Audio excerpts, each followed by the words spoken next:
안녕하세요. 북토크에 찾아와 주신 여러분 감사합니다. 북토크 본격적으로 시작하기 전에 휴대폰 진동으로 되어 있는지 확인 부탁드립니다.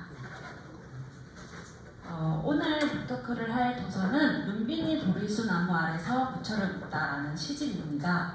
임동재 시인님의 신작이고요. 오늘 북토크는 해설을 쓰신 정천구 박사님과 함께합니다. 임동재 시인님은 1982년 현대문학을 시작으로 작품 활동을 시작하셨습니다. 시집 아침부터 저녁까지, 날마다 좋은 날, 동시집 재은이, 서울 아이들 등을 발간하셨습니다.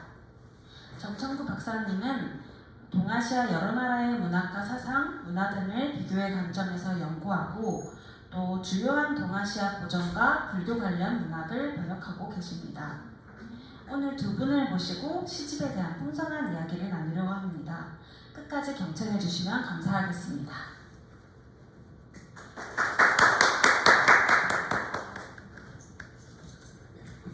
반갑습니다.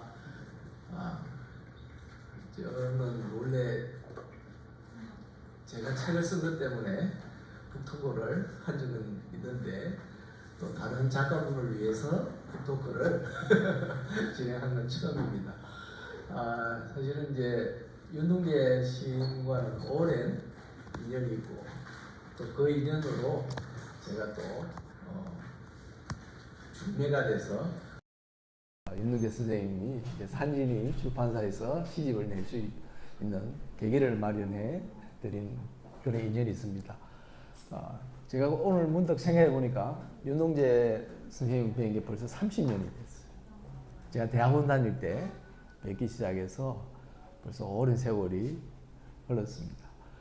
사실은 윤동재 선생님 뵙기 전에 제가 다른 거의 모든 시인들의 시집은 다 읽어봤습니다. 그리고 그 모든 시집을 부산대 대학에 도서관에 다 넘겨줬어요. 그래서 이제 제 수중에 있는 시집은 윤동재 시인 시집밖에 없습니다. 제가 지금 보니까 선생님 시집이 8권 있어요.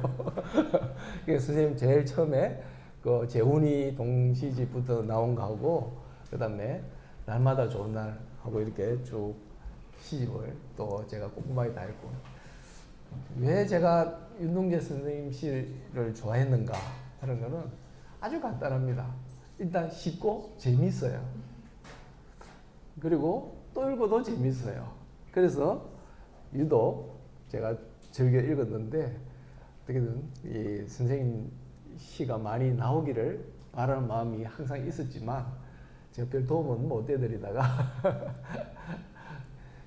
이 눈비니 보리수 나무 아래서 부처를 묻다, 이 시를 내는 데는 제가 서평이라는 걸 또 특히 처음으로 해서 덧붙였습니다. 이 시집에 비하면 서평이 별 그렇게 잘 됐다고 할 수는 없는데 그냥 제 데뷔작으로서 의미를 크게 두고 있습니다. 오늘은 이 시집과 그 다음에 윤동재 시인의 시에 대해서 그냥 이런저런 이야기를 나누는 시간으로 하겠습니다. 선생님 반갑습니다. 예, 반갑습니다. 선생님 분당에 사시는데 예. 멀리서 내려오셨습니다. 오늘 또 특히 부산 날씨 더운 날인데 오시느라고 수고 많으셨습니다. 괜찮습니다. 산진이의 고마움을 생각하니까 분당과 이 산진이까지 거리가 1초도 안 되는 것 같아요. 아우, 다행입니다. 시인의 거짓말입니다. 저는 지금까지 거짓말을 해본 적이 없는 지구상의 유일한 사람입니다.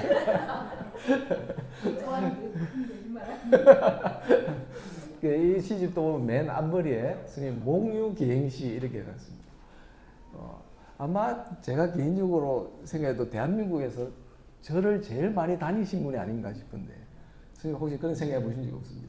저는 몇 개만 다녔다고 생각하는데 다른 분들은 좀 많이 다녔다고 그렇게 생각하는 것 같습니다. 그리고 이번에 제가 봉화에 어느 절에 갔더니 노 스님께서 저하고 같이 절의 그 중건기 현판을 쭉 해석하고 이렇게 내려가다가 서로 잘 풀리지 않았는데 그분 말씀이 저보고 절에 좀 많이 다녔냐고 묻었습니다. 그래서 제가 절에 다니긴 조금 다녔습니다. 이러니까 정해놓은 절이 있느냐고 없습니다. 이제는 저를 정해놓고 다녀 이러더라고요. 그래서 뭐 이런 시집 안 나오죠. 저도 제가 선생님 이 시집 말고 이전에 나온 시집에 봐도 절간을 다닌 흔적이 많습니다. 그러니까 이전에도 절과 관련해서 쓴 시들이 꽤 시집마다 다 있어요. 그래서 선생님이 이게 제일 궁금한 게 언제부터 절간을 그리 다녔는지. 제가 이제 40년 전에 서울에 있는 종교재단에서 설립한 여학교에 근무했습니다. 그때는 제가 20대 젊은 나이로 종교재단 여학교에 근무했기 때문에 남자 선생님이 참 드물었어요. 제가 가니까 20대이고 남자 선생님이고 여러 가지로 여학생들이 관심과 주목과 사랑을 해주는 그럴 때인데, 그때 제가 이제 동시집 재운이라는 걸 냈을 때인데 학생들이 막 찾아보더니 재운이라는 걸 냈구나. 그리고 와서 또 제가 사라고 얘기한 적도 없고, 근데 서울 시내 큰 서점에 가서 윤동재 시집을 달라고 그랬어요. 그랬더니 그 서점 주인 아저씨가 너 학교 다니냐고. 예, 중학교 2학년입니다. 제가 그때 2학년 담임했거든요. 그랬더니 야 이놈아 윤동주도 모르고 윤동재가 뭐냐고. 그래 돌아와서 저보고 얘기했어요. 선생님 윤동재 시집을 달라고 그랬더니 윤동주 시집이 있지 세상에 윤동재 시집이 어디 있느냐고. 그래 야단을 맞고 왔다 그래요. 그래서 제가 그 학생한테 늘 마음에 빚이 있었어요. 제가 다른 건 몰라도 윤동재 시집을 달라고 그랬을 때 그 서점 주인이 윤동주지 어떻게 윤동재냐고, 이런 이야기가 안 나오도록 해야 될 텐데 이 생각을 늘 하고 있었는데, 지금 제가 윤동주가 돌아갔을 때 나이보다 2배가 넘는 나이가 됐으면서도 윤동주보다 좋은 시를 썼는가 하는 생각은 가끔 해보게 되지만, 두 가지 점에서는 내가 윤동주만큼은 된다 그 생각을 합니다. 첫째는 윤동주는 산진이에서 시집을 낸 적이 없어요. 맞습니다. 그 다음에 윤동주의 그 첫 시집에 보면은 하늘과 바람과 별과 시에 수록된 시가 모두 31편입니다. 근데 여러분 이 산진이에서 나온 눈빈이 보리수 나무 아래서 부처를 묻다 이 시집은 그 배도 더 됩니다. 그러니까 제가 윤동주 보다가 양으로 많고, 그 다음에 산진이에서 냈고, 세 번째는 윤동주는 절에 다니면서 떠오른 생각을 시로 옮겨본 적은 없습니다. 그 점에서 제가 이제 다시 그 학생을 만나면 산진이에서 나온 눈빈이 보리수나무 아래서 부처를 묻다 이 책을 그 당시 서점 주인에게 보여줘라. 그러면 너한테 너 윤동주지 어떻게 윤동재냐고 이런 반문하지 않을 거 아니냐 이 생각을 하고 다시금 산진이의 고마움을 참 고마워할 만합니다. 왜냐하면 요즘 시집을 잘 안 내주잖아요. 출판사마다. 서울의 큰 출판사들도 시집은 잘 안 내주려고 그러고 그런 분위기 됐습니다. 제가 대학 한참 다닐 때 90년대만 하더라도 시집이 잘 팔리기도 했는데 이제는 시집이 팔리는 건 둘째치고 출판조차도 잘 안 해주려고 하는 시절이 됐어요. 더구나 이 시집은 이제 사실 절간을 다니면서 쓴 보고 느낀 걸 이제 실어서 풀어낸 시인데 크게 보면 이제 불교시라고는 할 수는 있습니다. 그런데 일단 시인이 출가한 성리가 아니고 그 다음에 불교 교리 같은 아주 관념적이고 딱딱한 그런 내용을 담은 것도 사실 아닙니다. 그런 의미에서 보면 불교시 역사상 가장 불교시답지 않은 불교시일 수 있고 그 다음에 또 가장 현대적인 시인데, 문제는 현대시를 하시는 분들, 평론을 하시는 분들은 이걸 그렇게 고깝게 보는 것 같지 않아요. 왜냐하면 현대시 아마 제가 본 것만 해도 불교와 관련된 시를 쓰신 분은 만해 한용운 이후로는 거의 없어요. 제 기억에. 그리고 이렇게 시집 한 권이 다 그렇게 불교와 관련된 어떤 형태로든 불교와 관련된 시를 써서 엮어낸 분도 안 계세요. 그래서 야, 현대시를 하시는 분들은 우리나라 사람들이 아닌가 보다 이런 생각을 해요. 왜냐하면 불교시는 우리 동아시아에서는 가장 오래된 역사를 가진 시 형태 중에 하나거든요. 그래서 제가 그런 생각을 하면 윤동재 시인의 이 시집은 그런 의미에서 과거에서 현재로 넘어오는 가장 중요한 어떻게 보면 징검다리 역할을 한 또는 또 현대적으로 재해석한 그런 시들을 담고 있어서 굉장히 큰 의미가 있는데 한편으로 생각하면 그런 평론가들이나 현대시를 하시는 분들이 못 알아봤기 때문에 제가 서평을 쓸 수 있는 기회를 얻었다고 생각합니다. 감사합니다. 그리고 윤동주 시인보다 나은 게 저 같은 서평을 받아본 적이 없으실 거예요. 그래요. 그거 참 빠뜨렸네. 죄송합니다. 윤동주는 우리 정천구 교수님의 서평을 받아본 적이 없고 해설을 받아본 적이 없다. 그것도 추가를 해야 되는데 거듭 죄송합니다.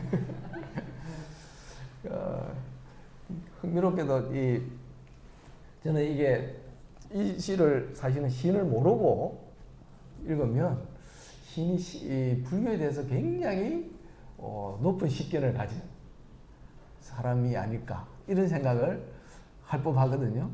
그래서 저도 사실은 여쭤본 적이 없는데 궁금해요. 혹시 불교 공부를 따로 하셨는지? 불교 공부를 제가 따로 한 건 없고요. 지난번에 산진이에서 북토크를 하자고 말씀하셔가지고 제가 이쌤께 말씀드렸어요. 불교에 대한 아르마리를 얘기하라 하면 정천구 교수님을 꼭 모셔야 된다. 저로서는 거기에 대해서 말할 길이 없다. 그리고 아까도 제가 말씀드렸지만 시라는 것은 제가 생각하는 시는 물론 시에 대한 정의는 시인마다 다 다르겠고 또 학자도 좀 달리 생각하겠지만 저는 그래요. 시는 물론 시 하면은 시자 들어가는 다 싫어한다 이런 분도 계시잖아요. 여자분들 가운데서는 시금치, 시아버지, 시어머니, 시 이래서 시가 여성에게 사랑받지 못한다는 이런 황당무계한 그런 전언 아닌 전언을 하는 분도 계시는데 저는 시라는 것은 시시한 사람이 시시한 내용을 시시껄렁하게 하는 것이 시다. 그런데 그 시시한 내용을 시시껄렁하게 하는 이야기를 따라 듣다 보면 반문이 생긴다고. 저 얘기 시시한 줄 알았는데 시시껄렁한 얘기가 아니네. 아니네 하는 것이 시라고. 그 아니네가 없으면 그냥 시시껄렁한 얘기로 끝나버리는데 시시껄렁한 이야기가 아니네 하는 그 대목에서 딱 시라는 한 소식이 온다. 이렇게 말씀드리고 제가 이제 불교 공부를 우리 정천구 교수님 앞에서 조금 했다 이렇게 말씀드리면 요즘 문자로 포크레인 앞에서 삽질하는 격이고 산삼 앞에서 더덕 냄새 피우는 격입니다. 전들 조금이 안 했겠습니까? 조금은 했습니다. 그렇게 답하겠습니다. 조금은 했는데 아주 깊이 하시는 것 같아요. 깊게 아니고요. 어떻게 보면 사실은 저도 이제 불교 공부는 오래 한다고 했는데 하면 할수록 의심스러운 게 많아요. 왜냐하면 자꾸 산으로 가요. 스님들도 산으로 가지만 공부하는 사람들도 정말 산으로만 가고 세속과는 멀어져요. 그래서 자꾸 언어가 어려워져요. 너무 어려워지고 그래서 이렇게 어려운 말을 하면 누가 알아듣고 누가 한 소식 할까 싶은데 이 윤동재 선생님 시를 읽다 보면 정말로 아니다. 그런 게 불교가 아니다. 그럼 불교가 뭐냐? 그냥 시인하고 똑같아요. 그냥 일상에서 깨달음을 얻는 거예요. 그냥 아주 사소하고 정말 조금 전에 말씀하신 것처럼 시시하게 보이는 것들 속에서 뭔가를 찾아내는 것, 알아채는 것, 그래서 느끼고 깨닫는 것. 그래서 오히려 옛날에도 성녀들이 불교시를 그렇게 썼던 것 같아요. 왜냐하면 불교 경전이나 논서나 이런 너무 어려운 말들이 많거든요. 그래서 생동감이 넘치는 표현들이 별로 없어요. 그래서 자기가 느끼고 깨닫고 공부한 것을 아마 그래서 시로 쓰지 않았나 싶어요. 그래서 어떻게 보면 출가한 스님한테는 시 쓰는 게 여기고 잡기로 느껴질 수 있지만 돌이켜보면 가장 대중들한테 가까이 갈 수 있는 방식을 찾아낸 게 아닌가 싶어요. 그걸 생각하면 윤동계 선생이 오늘날 조계종 출가 스님들이 한 2만 명이 넘는데 그 중에 제일 나아요. 왜냐하면 그분들은 누가 읽어도 모르는 내용을 써요. 그리고 모르는 걸 당연하게 생각합니다. 근데 모르는 거는 그냥 모르는 거지 불교도 아니고 깨달음도 아닌데 윤동재 시인의 시는 모를 수가 없어요. 아주 쉽게 썼기 때문에 그래서 한편으로는 이게 불교하고 무슨 관련이 있을까 싶기도 해요. 왜냐면 너무 쉬워서 또 재미있어서. 그런데 초기의 불교 경전을 읽으면 아함경이라든지 이렇게 초기 부다가 가르친 걸 보면 다 쉬워요. 그리고 시적이거든요. 최근에 우리 한강 작가가 소설을 아주 시적으로 표현했다는 걸로 대단한데 저는 윤동재 시인의 시는 산문을 시적으로 표현한 게 아니고 시를 산문처럼 표현한. 그래서 저도 그 느낀 걸 이게 이야기시라고 했는데 아마 그래서 쉽고 재미있고 그런데 한편으로는 갸우뚱하거나 또는 뭔가 살짝 폐부를 찌르는 이런 것들이 있어서 저는 윤동재 시인은 불교를 체계적으로 공부하거나 또는 절간에서 수행을 하거나 하지는 않았지만 아마도 시인의 삶이 출가 승려의 수행과 비슷해서 그런가 이런 생각을 해봤거든요. 저는 요즘 이제 우리 집사람하고 절이라든지 아니면 시골에 가서 농사 지으러 갈 때 또 예전에 제가 이제 20대 때는 우리 집사람이 짐을 지고 저는 옛날 어른들처럼 맨몸으로 걸어갔어요. 그래서 강남 고속터미널에서 밤에 우리 집사람은 큰 무거운 짐을 양손에 들고 저는 앞에서 그냥 걸어가는 걸 보고 같이 근무하던 학교의 여선생님이 보고 엄청 욕을 많이 했어요. 그런데 그 욕을 얻어먹는 것이 자랑이었어요. 아, 경상도 남자들은 저렇게 해야 되는구나 이렇게 생각했는데 불교에 대해서 조금 관심을 갖고 어깨 너머는 조금 이렇게 동량으로 귀동량을 좀 하고 이러면서 요즘 와서는 이제 제가 생각하기로 내가 절에는 열심히 다니지 않지만 우리 집사람은 성당에 다닙니다. 그런데 내 마음속으로는 우리 집사람이 부처님이고 보살이다.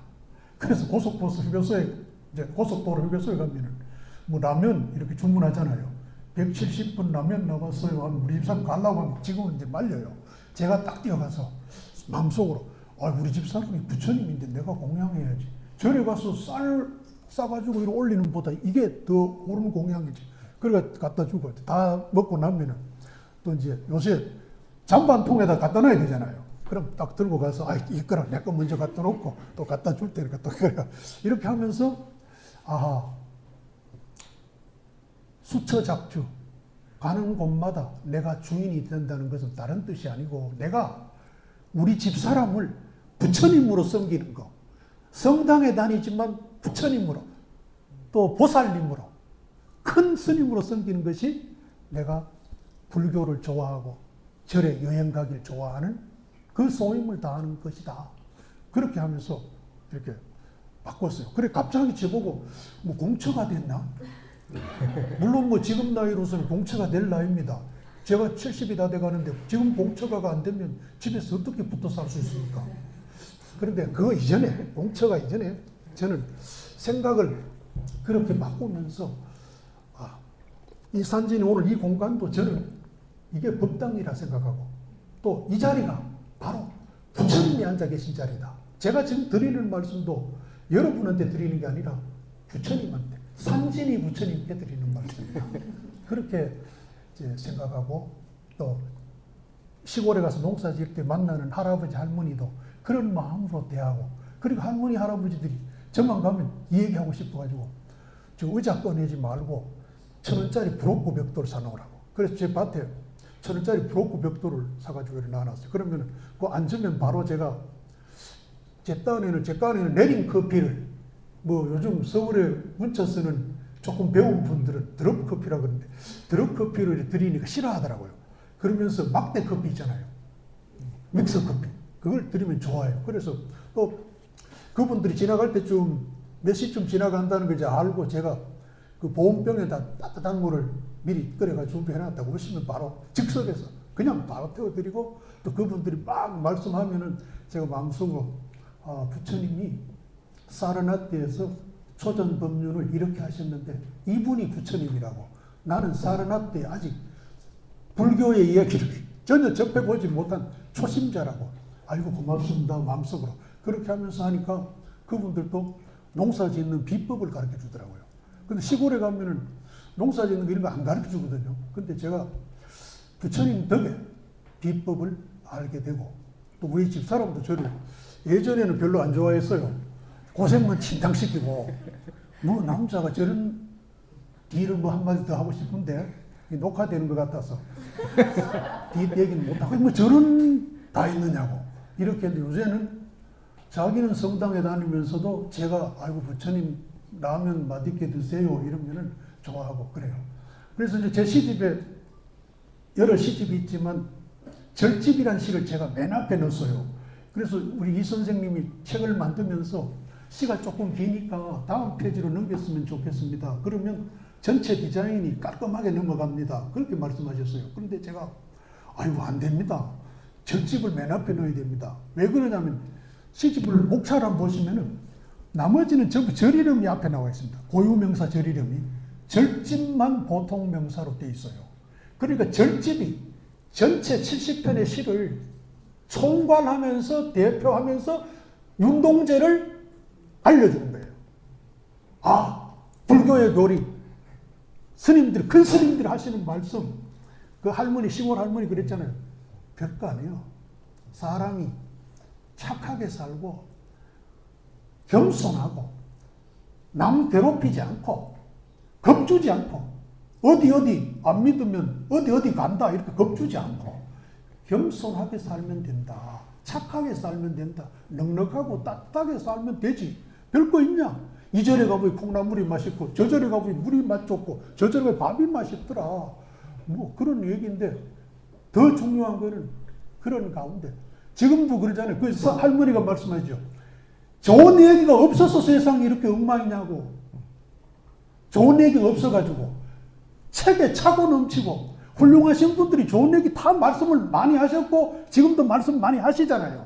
중요한 거는 겸손하고 따뜻한 것을 바로 우리 이웃에, 우리 집사람 친구, 동네 사람, 또 여러분, 이렇게 처음 만나는 분, 오래 만나는 분한테 하시는 것, 그대로 대해주는 것, 그것이 중요한 것이 아닌가. 그래서 제가 이 시집의 맨 앞에다가 절집이라는 시가 한국 불교시의 가장 중요한 것은 이 절집과 같은 시다. 이렇게 했습니다. 그리고 여러분들이 또 요즘 인터넷 시대니까 산진이, 룸빈이 이런 물어보세요. 물어보면 잘 가르쳐줘요. 한용운, 조지훈, 한국에 예전에 불교시원 많았잖아요. 그리고 한용운의 님의 침묵을 예전 서울대 영문과의 송아무개 교수님이 그 전편 분석이라고, 전편 해석 님의 침묵이라는 책을 냈어요. 그 시절 하나하나가 불교 용어와 교리를 집어넣어가지고 해석을 했어요.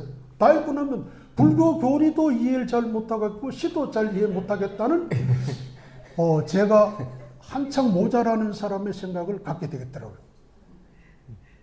그런데 그런 시들은 한용운이나 조지훈이나 다른, 물론 조선시대에, 오늘 고려시대의 선사들은 아까 우리 정 교수님 말씀하셨듯이 불교의 교리, 경전에 있는 이야기, 그 다음에 선시 특유의 틀, 이걸로 불교시를 썼는데 산진이에서는 제가 냈는지 모르겠지만 문빈이 보리수나무 아래서 부처를 묻다. 이 책은 교리가 아니고 딱딱한 불교 용어가 아니고 삶 속에서 길러 올린 삶의 언어, 토박이의 정감과 따스함이 묻어있는 말로 시인 듯 시가 아닌 듯 불교인 듯 불교가 아닌 듯한 말로 썼기 때문에 한국 현대시 가운데 새로운 현대시를 개척하고 조금 범위를 좁히면 불교시를 개척했다. 그렇게 하도록 해준 것은 산진이다. 이렇게 말씀을 드리면 되겠습니다.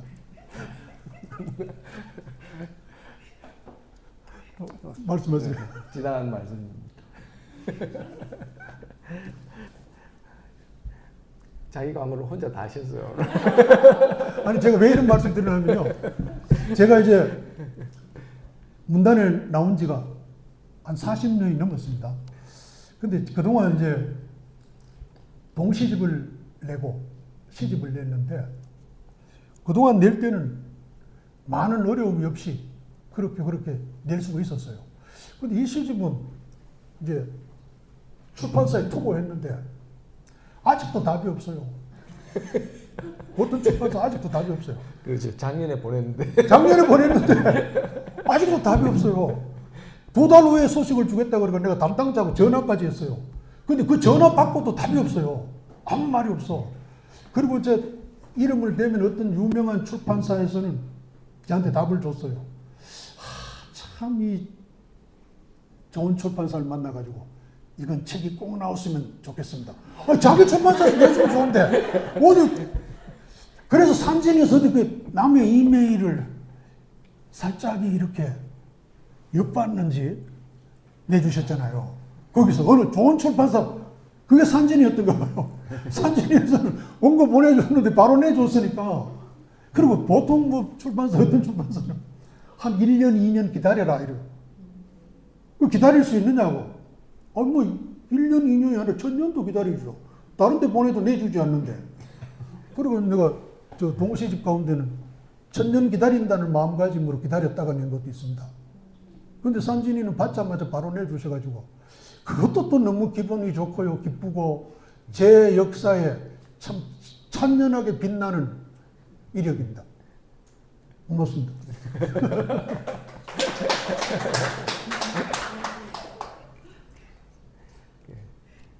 노벨 문학상을 한번 받아야지. 그래야 쉽게 내줄 것 같아요. 아니 제가요 노벨 문학상은 아니지만은 2015년에 창비에서 영예의 비닐우산이라는 책을 2005년에 냈는데요. 2015년에 브라질에 초청을 받았어요.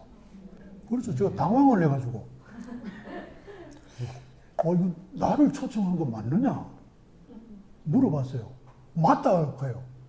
그리고 이제 초청했다고 가야 되느냐?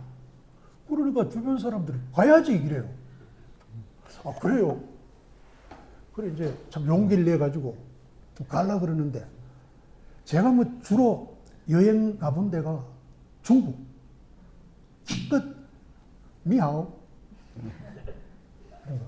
한두 마디 셰셰 이 정도 알고 있는데 야 브라질을 어떻게 가나.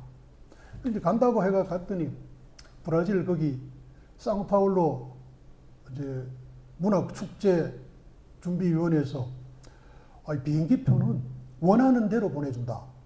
대한항공도 좋고 두바이 항공도 좋다. 차이가 뭐냐? 대한항공은 직항이고 두바이 항공은 두바이 있죠. 거쳐가지고 간다고. 그리고 이왕이면 돈을 대주는데 주변 사람들이 그러더라고요. 대한항공으로 하라고. 대한항공을 해야 되는데 미국에는 그냥 가는 게 아니고요. LA에서 내려가 비행기를 이제 대한항공 타고 가던 대한항공을 다시 타요. 그 비행기를 다시 타는데 청소를 하고 승무원들을 교체를 해요. 왜냐하면 LA까지 거의 한 10시간이 좀 넘고 거의 12시간 가까이 되고 LA에서 상파울로까지 한 13시간 정도 돼요. 그리고 거기서 내리는데 준비가 뭐냐면 비자 여권만 준비하는 게 아니라 미국에는 이 티켓이라고 따로 전자 그걸 또 해야 돼 신청을. 컴퓨터로 들어가가지고 인터넷으로 해야 되는데 그것도 제가 또 조금 딸리는 실력에 하긴 했어요. 했는데 진짜 내리니까 그거 안 해온 신혼부부는 그냥 입국 안 시키고 돌려버리더라고. 내려가지고 이제 상파울로 거기 게이트 찾아가지고 앉아있는데 보니까 브라질은 전부 다 포르투갈어를 쓰잖아요. 서가에 책 하나 사려고 이렇게 보니까 중국말로 써있으면 한 권 사오려고 그랬는데 전부 포르투갈어래요. 그러니까 한 권도 못 사고 브라질에 가서 이제 갔는데 통역이 세 사람인데 하나는 공항에 나와가지고 안내해주고 행사장 데리고 다니고 하나는 행사장 안에 들어가가지고 이제 또 같이 붙어가지고 우리 정선생 주변에 같이 붙어가지고 제가 무슨 말 하면은 포르투갈 말을 한국말을 포르투갈 말로 아니면 영어로 이렇게 해주는데 한 사람은 동시 통역 상파울로 대학 교수가 동시 통역 이렇게 해주는데 다른 게 궁금한 게 아니고 나를 왜 초청했습니까? 한국에도 나를 아는 사람이 나밖에 없는데 그리고 제가 40년 동안 시를 써왔는데 시를 쓰고 있다는 사실을 우리 집 사람도 모르고 우리 집에서 나만 알고 있는데 그러잖아요. 아무도 몰라. 그리고 이번에 유일하게 나 말고 알아준 사람이 산진이라니까요. 제부터 산진이 가야겠지. 나 말고 알아준 사람 유일하게 산진이에요. 그런데 물어봤어. 아무도 모르는데 왜 한국의 유명한 문인을 초청하지 왜 나를 초청했냐 이랬더니 상파울로 대학의 그 한국어과 교수님이 뭐라고 그러냐면 브라질에 이거 혹시 또 나가면 안 되죠. 남을 또 비난한 건 아니지만 사실을 사실대로 전할 뿐입니다. 상파울로 브라질에 우리나라의 유명한 작가들의 작품이 많이 번역 소개됐는데 대부분이 도서관 서고에 그냥 있는 게 아니고 먼지를 덮어 쓰고 있다. 이런 말씀을 하면서 그 제가 냈던 영희의 비닐우산이라는 그 그림책, 그림을 그려주신 분이 김재홍 선생님이신데 그분이 그림을 워낙 잘 그려주시고 또 상도 받았잖아요. 볼로냐 가서. 볼로냐가 아니고 슬로바키아, 체코, 슬로바키아 거기서 이제 어린이 심사위원이 뽑은 상을 받았어요. 그런데 그때 그분 말씀이 그 책이 브라질 교육부의 우수 도서로 선정돼가지고 브라질 초중고등 도서관에 공공기관에 다 됐대요. 그래가지고 제가 갔더니 거기서 평론가가 그 책에 대해서 쓴 책을 이렇게 두꺼운데 한 권 주더라고요. 저는 뭐 까막눈 아닌 까막눈인데 그래도 고마워가지고 그걸 잘 챙겨가지고 가져왔어요. 우리 집에 있습니다. 있는데 지금은 집에 책이 좀 몇 권 있는데 집이 좁다 보니까 많지 않은 책 속에 파묻혀가지고 찾으려면 한 보름 정도 걸릴 것 같아요. 그런데 가서 물어봤어요. 그랬더니 아까 말씀드린 것처럼 그렇게 참 됐는데 그때 소잉카라든지 세계 유명한 100대 작가 초청한데 그 100사람 중에 제가 초청받아갔습니다. 한국에서 아는 사람도 이것도 저밖에 모르잖아요. 산진에서 진작 알았으면 우리 이 선생님이 티스토리라든지 아니면 산진 홈페이지들한테 아니면 산진 블로그라든지 막 이렇게 선전도 해주고 알라딘에다가 카드 뉴스 또 이렇게 해줄 텐데 야, 아직까지도 갔다 온 지 10년 됐는데 아무도 얘기 안 해요. 아무도 얘기 안 해요. 내가 갔다 왔다는 거 아무도 얘기 안 해요. 그리고 작년에 그 번역한 교수님이 고려대학교의 그 한국어, 한국문학 뭐 무슨 세계 협회에 직접 오셔가지고 제가 오라 그래 갔어요. 갔더니 그걸 소상이 있어가지고 논문을 발표해가지고 제가 그 아동문학 잡지에 이 얘기를 이렇게 쓰고 또 그때 제가 인사말 한 거 영어로 번역까지 해가지고 했는데 포르투갈어도 번역본다고 해가지고 우리 정 교수님 그 카페 블로그에다가 보내드려가지고 올라있는데 인터넷 찾아보면 나와요. 윤동재 인사말 나오는데 그것도 뭐 산진이 우리 이쌤 비롯해서 우리 편집장님은 또 관심을 가지고 그 찾아가지고 읽어보시겠지만 그렇게 올려놔도 아무도 보는 사람이 없습니다. 내가 올렸다는 사실은 내가 좀 IQ가 한 자리밖에 안 되지만 제 일이기 때문에 기억하고 있고요. 조금 장황하게 말씀드려 죄송합니다. 정 교수님 죄송합니다. 예. 그 이야기 하시니까 생각나. 그 인사말을 저한테 보내주셔서 제가 읽었어요. 그리고 제가 그 인사말을 읽고, 야, 윤동재 선생님이 신인 줄만 알았는데, 산문도 정말 잘 쓰신다. 글을 워낙 잘 쓰셨어요. 그 명문장이라고 저는 생각을 했거든요.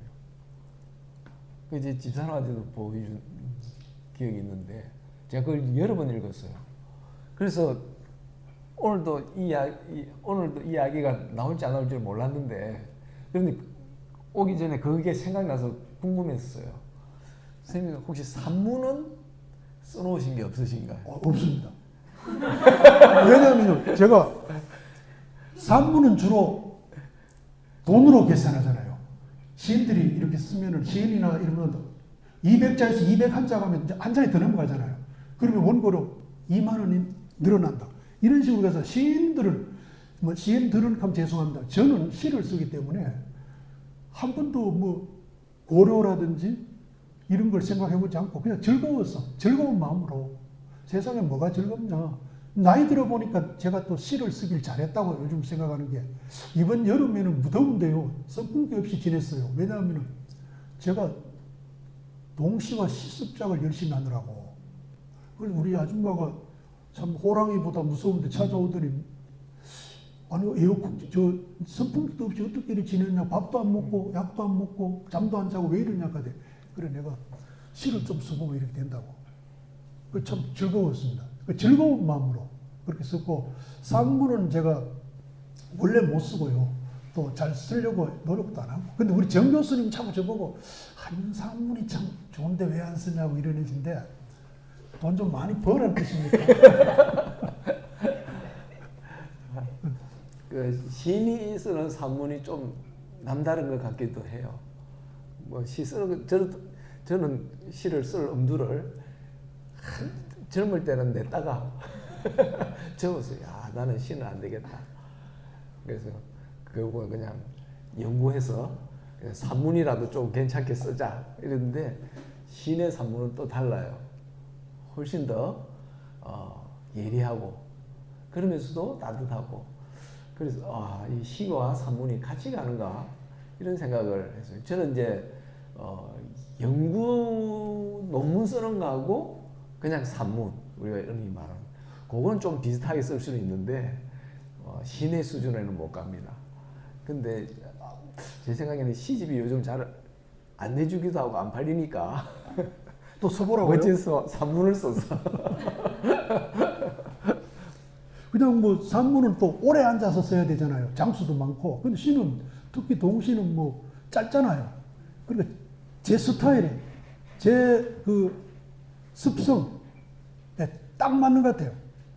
길게 오래 뭘 진득시 못하는데 짧게 이렇게 깔짝깔짝거리다가 끝나고.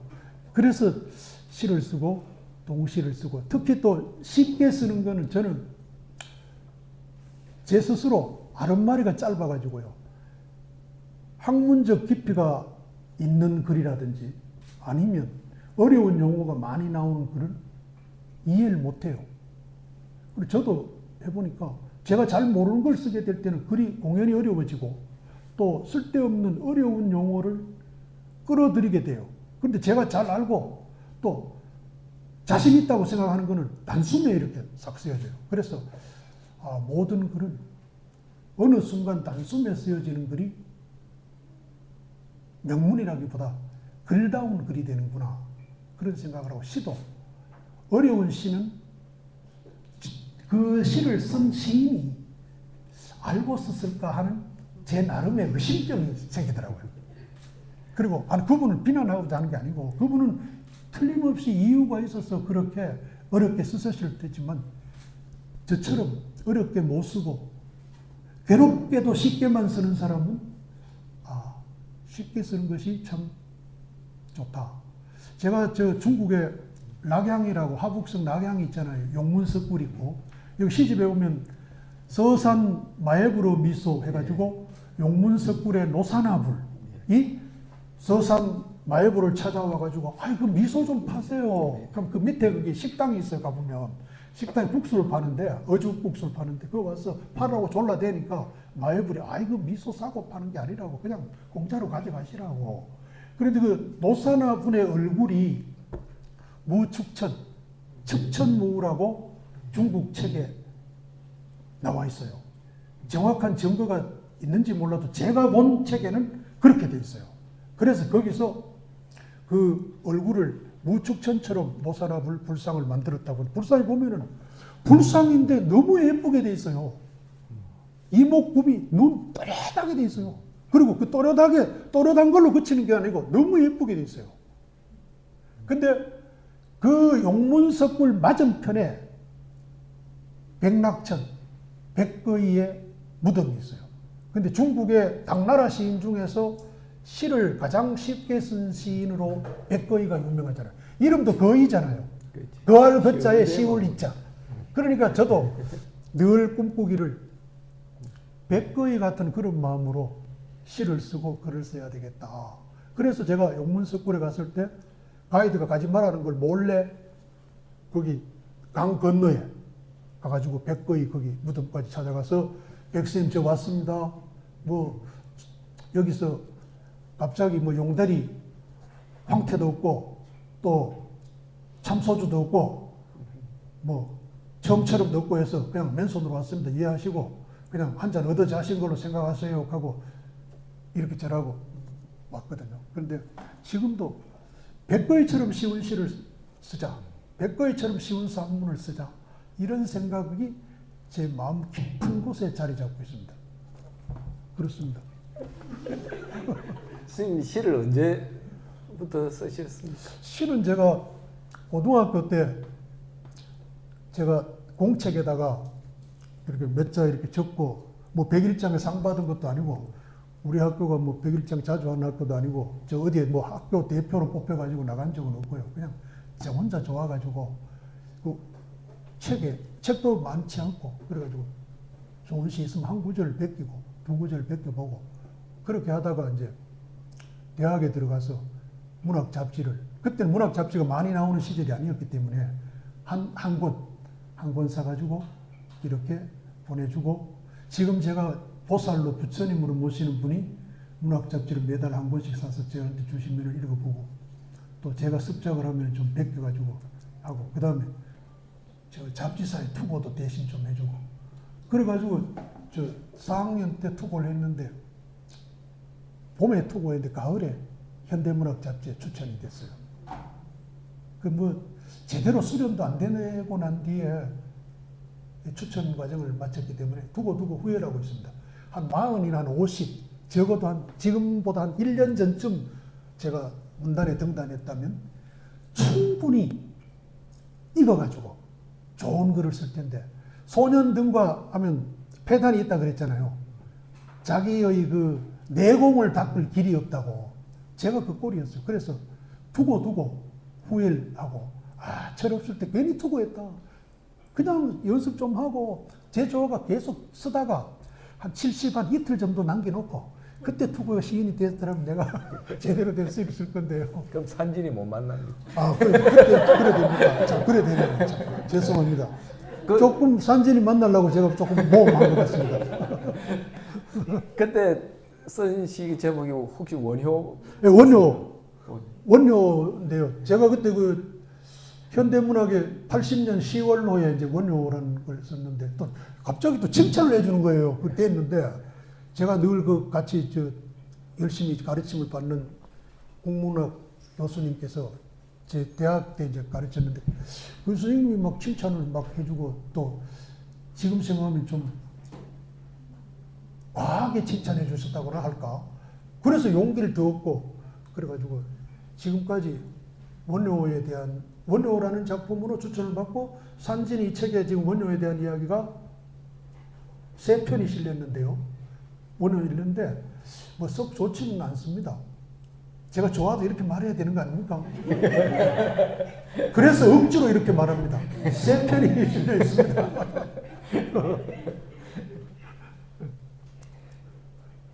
출발부터가 불교시를. 그 구절 이래요.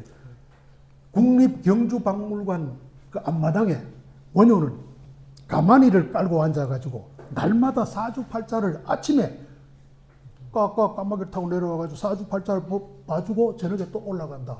그러면 서랍을 시민증 갖고 오는 사람들은 거기 가가지고 원효한테 사주팔자를 보고 또 원효가 얘기해주는 대로 살아간다 하더라. 근데 사주팔자라면 사실 절에 스님들이 말하면 그건 안 좋은 건데요. 그때 제가 뭘 몰랐으니까 표현을 그렇게 했어요. 그런데 사주팔자가 아니고 뭐 불경에 좋은 말씀을 해주셔야 된다 이렇게 했더라면 또 시가 아니라고 그랬을지도 모르고요. 하여튼 그렇게 썼습니다. 뭐 현실을 그대로 반영하신 거. 그 이번에 낸 그 산진이 속의 원형은 세 편 다 사주팔자 봐준다는 얘기는 없잖아요. 거기 저 앞에 실린 시는 그 저 구름버스라고 그 있죠 앞에. 예. 한번 보시면 나온다. 절 이름도 나오죠. 예.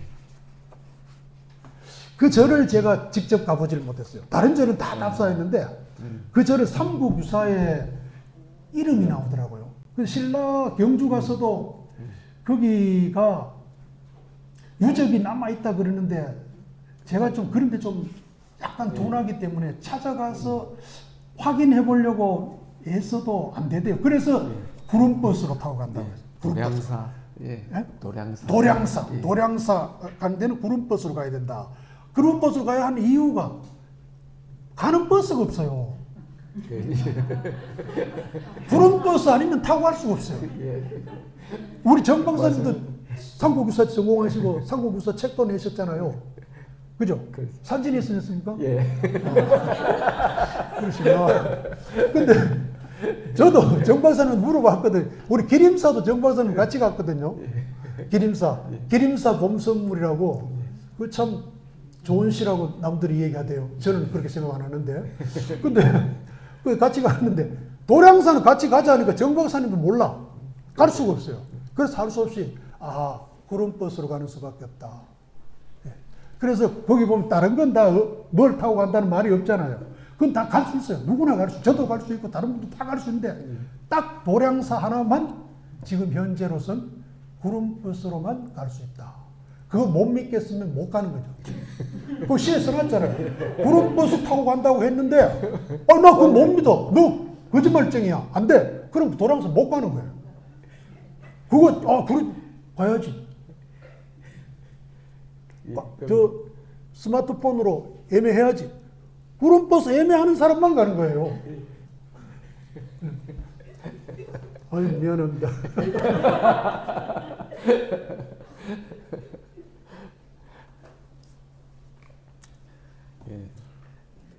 제가 너무 장황하게 말씀드리는 것도 정 교수님 말씀을 잊어버리네. 제가 또 반대로 제가 잊어버릴 줄 알았는데 반대가 되네.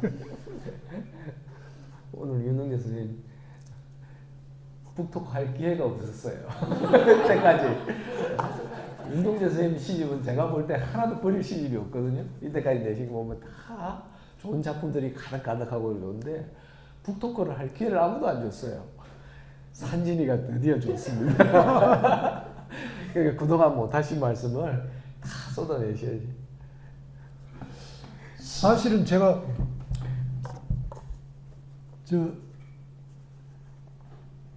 학교에 있다가 정년을 하고 학교에 있기 전에 학교에 있을 때도 조그만하게 그 텃밭 농사를 했는데 학교 이제 정년을 하고 우리 아버지 고향 제가 거기 가서 고향하면 고향이 아니라고 막 사람들이 저보고 욕해요. 왜냐면 당신 여기 나왔어? 안 나왔습니다. 당신 여기 친구 있어? 없습니다. 당신 여기 언제부터 살았어? 며칠 전부터인데요. 그러면 여긴 당신 고향이 아니야. 그래서 제가 그랬어요. 시는 아무렇게나 써도 좋잖아요. 그러니까 고향을 당신은 그렇게 정의하자면 나는 달리 정의하면 되지 않냐. 고향이라는 것은 우리 아버지, 어머니, 할머니, 할아버지가 산 곳이었는데도 고향이라 안 그러면 지금부터 내가 사는 곳을 고향이라고 나는 생각한다고. 그러니까 지금부터 내가 여기 살기 때문에 이것은 고향이다. 그렇게 생각하고 시골에 가면 또 할아버지들 찾아와서 하소연을 해요. 저한테. 우리 또래 영감들은 없어. 할머니밖에 없대요. 그리고 가보니까 뭐 할머니밖에 없어 사실. 그리고 저도 이제 그분들이 안 찾아오면 입에 거무줄이 이래 달려가 아침에 일어나면 거미가 요 왔다 갔다 하거든요. 근데 이런 북토크 자리 마련해 주시니까 아이고 참 속된 말 이게 웬 떡이냐고 말수가 이렇게 많아지네요. 죄송합니다. 그래서 저도 분당에 사시니까 부산에서 북토크 근데 멀지 않나 생각했는데 하길 잘했다 싶어요. 뭐 1초면 오는 자리고 실컷도 하시고 싶은 말씀 또 하실 수 있고 그래서 오늘 여기 오기 직전에 울산의 지인이 제가 올 초에 나왔을 때 시집을 보라고 주었었는데 시가 마음에 들었나 봐요. 그래서 이제 여러 군데다가 이 시집 이야기를 하고 다니다가 마침 울산에 살아. 울산의 북카페에서 그 북카페 주인장이 이 시인이 어디 사는지 물어봐라 그랬나 봐요. 분당 산다 그러니까 너무 먼데 오실까? 그래서 옆에 있다 제가 그랬어요. 제가요 오라 그러면서 브라질도 갔다 왔는데 울산 정도는 그냥 그렇죠. 그냥 뭐 SRT 그 예매도 안 하고 그냥 뛰어갔다 왔어요. 그래서 내가 언제든지 간다고 그랬어. 근데 오락할지 모르겠습니다. 그래서 뒤늦게나마 시집 내기 어려운 시절에 시집을 참 좋은 곳에서 내면서 북토크할 기회가 생기고 아마 또 그래서 계속해서 이렇게 북토크할 기회가 생기지 않을까 이런 생각도 합니다. 그리고 또 계속 하고 싶으면 또 시집을 또 내야 되는데 그 다음에도 지금 제가 컴퓨터 속에 시집이 몇 권이 있는데 지금 제가 산진이에서 또 안 내주나 하고 아침 먹다가도 산진이 또 자다가도 일나가지고 벌떡 일나가지고 컴퓨터 켜고 산진이 우리 집 사람 하면 나보고 저 사람 어디 좀 데리고 가봐야 되는 거 아닌가 이렇게 생각할지 모르지만 저의 일편단심 다음에도 좀 좋은 책을 내주시고 또 산진이 보니까요 고마운 점이 아까 말씀드렸지만 저는 티스토리라는 거 몰랐습니다. 근데 티스토리라는데 문빈이 보리수 나무 아래서 부처를 묻다 올려주시고 또 인스타그램이라는 게 뭔지 몰랐는데 인스타그램에서 올려줘요. 그러다 보니까 제가 이제 이거 문빈이 같이 간 물론 친한 분은 아니고 그 패키지 여행사에 패키지로 신청을 같이 했는데 그분 오늘 아침 전화했어요. 선생님 문빈이 오늘 토크쇼 하는 날이죠. 아이고 어떻게 하셨습니까? 내가 알았죠. 그래가지고 우리 갔던 그 문빈이 거기 맞죠? 그 맞습니다. 그 우리 맨발로 걸었지 않습니까? 그거 맞죠? 그거 부처님 탄생지 맞습니까? 맞다. 그럼 오늘 잘하고 오세요. 아이고 그 말씀 드리니까 제가 정말 잘하고 올 수 있을 것 같습니다. 그렇게 얘기했습니다.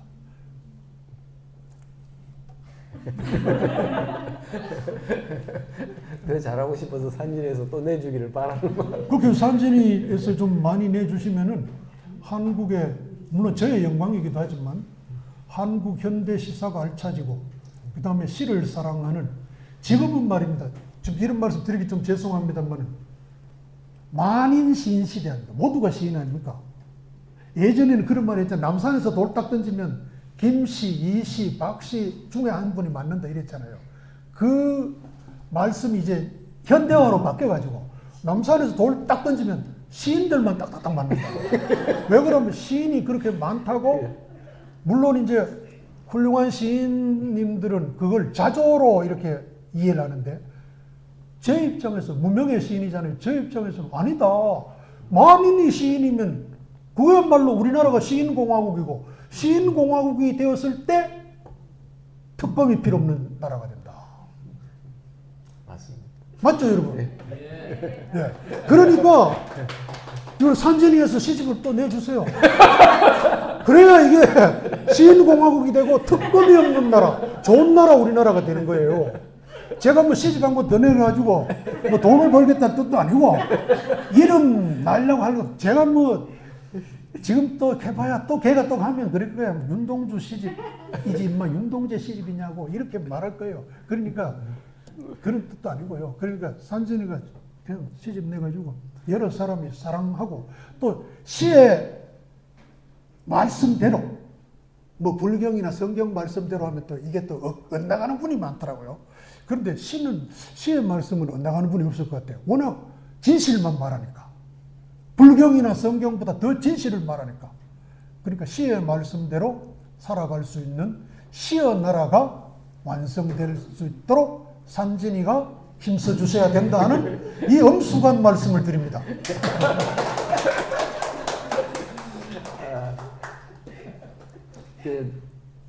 서울에서 출판사를 못 구해가지고 저한테 이제 부탁을 생전 안 하시는 분인데 제가 이제 산진에서 주고 책을 내니까 산진이에서 가능할까?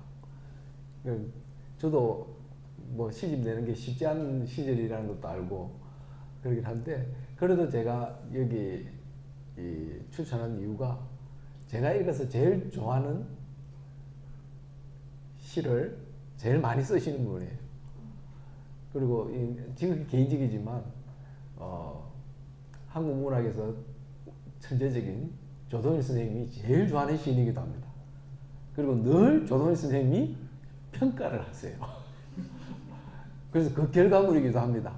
늘 그 시에 대해서 지적하시기도 하고 또 잘 됐으면 잘 됐다고도 하는 제일 무시무시한 평론가가 늘 옆에 있어서 항상 좋은 시를 쓸 수밖에 없는 상황이기도 합니다. 그리고 또 제 개인적으로는 제가 이 윤동주 선생님 시에 대해서 아마 제가 한 십몇 년 전부터 시민 강좌를 할 때 한 번씩 소개를 하고 이랬었어요. 그럼 이제 그 중에 찾아서 읽어보신 분들은 늘 좋아하셨어요. 예전의 시집들을 보면. 그래서 제가 올 초에도 시집이 나오고 난 뒤에 4월달에 제가 평택에 메다리 도서관에서 4번 강연을 했거든요. 그래서 마침 시집이 나와서 소개를 했었어요. 첫 시간에.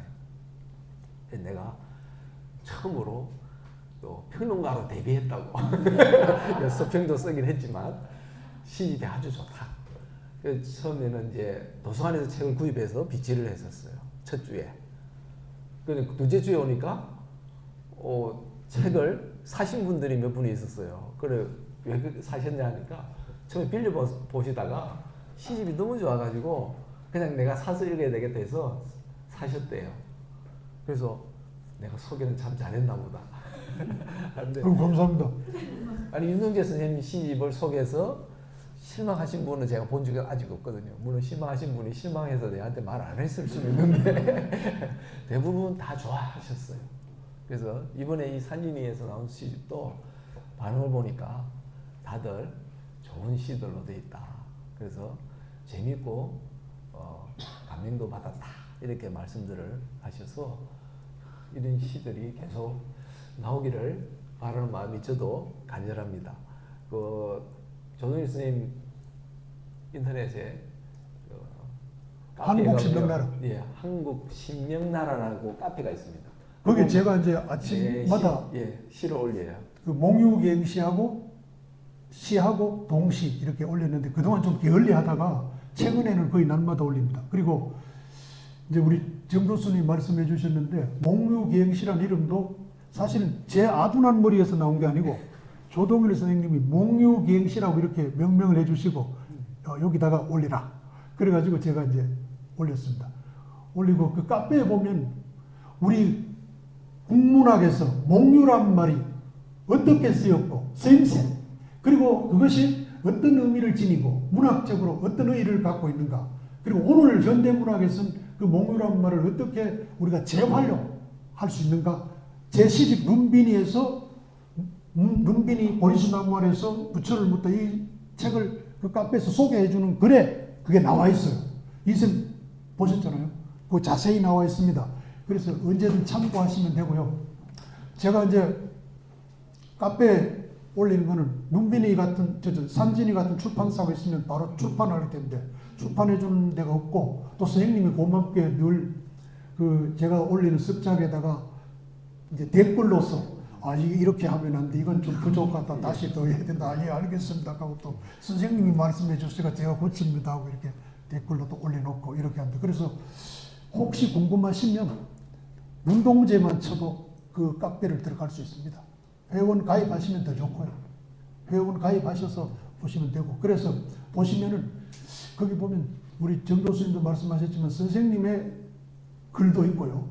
제가 쓴 작품들이 다 있습니다. 있고 선생님의 댓글도 볼 수 있고 또 선생님이 우리나라 전국 시도를 여행한 여행기를 책으로 낸 게 있어요.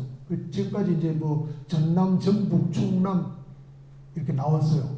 나오는데 앞으로도 계속 나올 예정인데 거기 이제 여행에 대한 식당이라든지 여행지 안내라든지 여러 가지 소개도 있고 그렇게 합니다. 여러분들도 유익한 그런 그 좋은 카페가 되고요. 문명사적인 안목. 제가 그 머릿말에 첫 마디가 이렇게 시작하잖아요. 우리 문명은 유불 문명이다. 조동훈 선생님도 늘 말씀하시는 유교와 불교 이 문명이다. 그 가운데 불교가 우리 역사와 문화와 예술 속에 결국 우리 삶 속에 든든한 자양과 힘이 되어 주었다.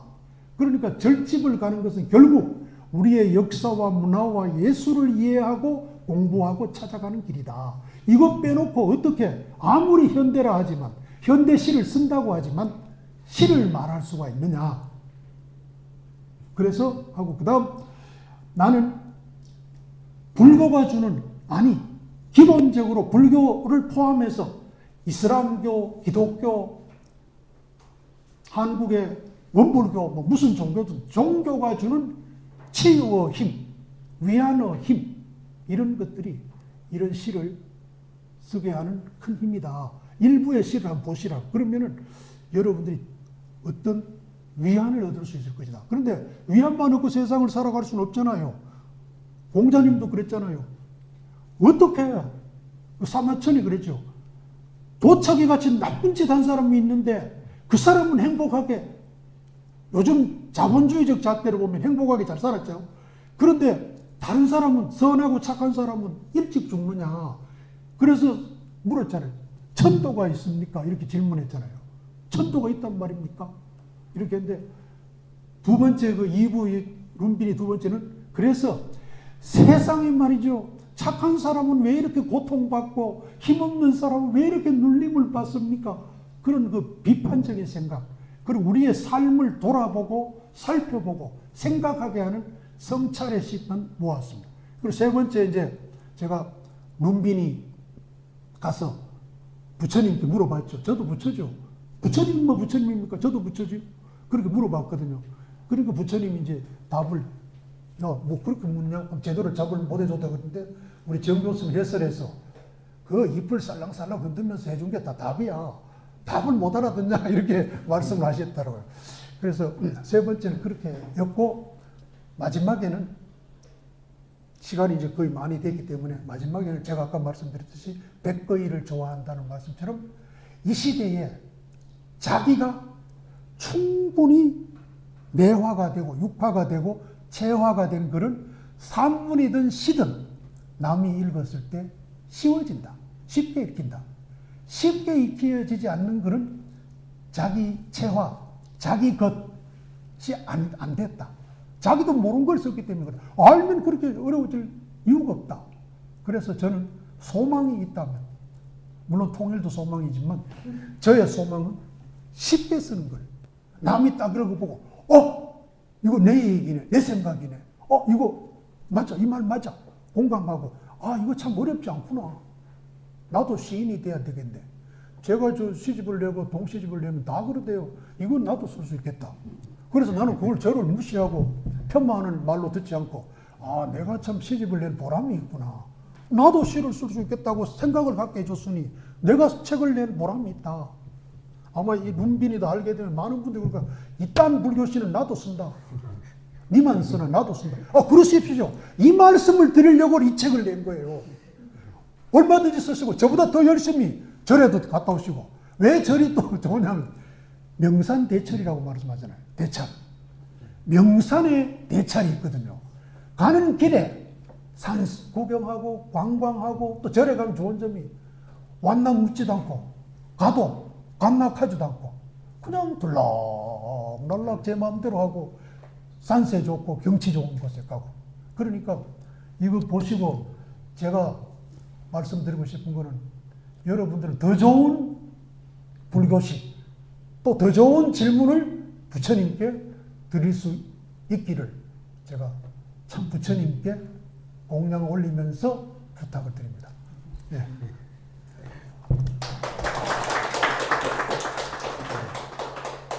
윤동재 시인님 마무리를 잘 정리를 해주셨습니다. 벌써 1시간이 훌쩍 넘었습니다. 뭐 시인의 첫 북토크인데 더 하고 싶은 말이 얼마나 많겠습니까? 그건 다음 기회에 하기로 하고 오늘 이렇게 더운 날 참석해 주셔서 귀 기울여 주시고 또 홍해 주셔서 정말 고맙습니다. 고맙습니다. 네, 여기서 마치겠습니다. 네, 고맙습니다. 수고하셨습니다.